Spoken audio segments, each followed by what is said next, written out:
Hi there, Steve Coffin here. Today I'm going to talk about a subject that doesn't come up very often. It's loneliness. Loneliness and language learning.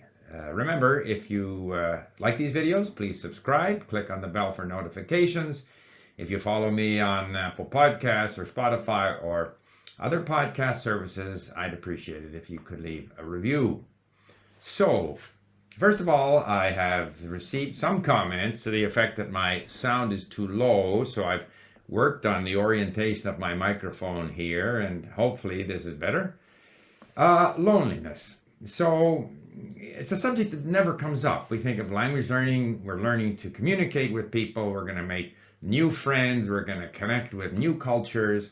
So, it's wonderful. And of course, language is not only a means of communicating meaning.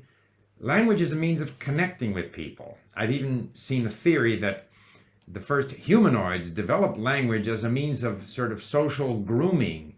It almost doesn't matter what we're saying. We just want to hear other people's voices. We say something so they can hear our voices, and we're just connecting.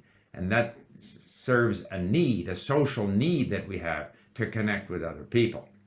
Now, when we're learning languages, of course we can be in a classroom with other people where we are connecting socially, but at some point to learn the language, we have to connect with the language.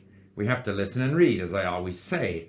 Even if we're listening to someone or speaking with someone, we're having trouble getting the meaning because we're working in a new language, a language that we're trying to learn.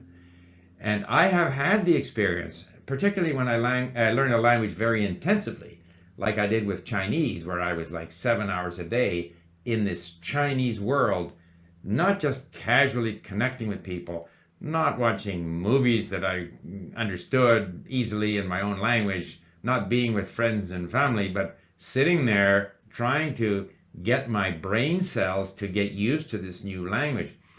And sometimes, and I can remember in Hong Kong that when I would come out from that and I would just communicate with people, sometimes I felt a certain awkwardness that this sort of intensive interaction with a strange language, forcing the brain to get used to new language patterns, can create a sense of loneliness. You are alone with something that you don't understand very well.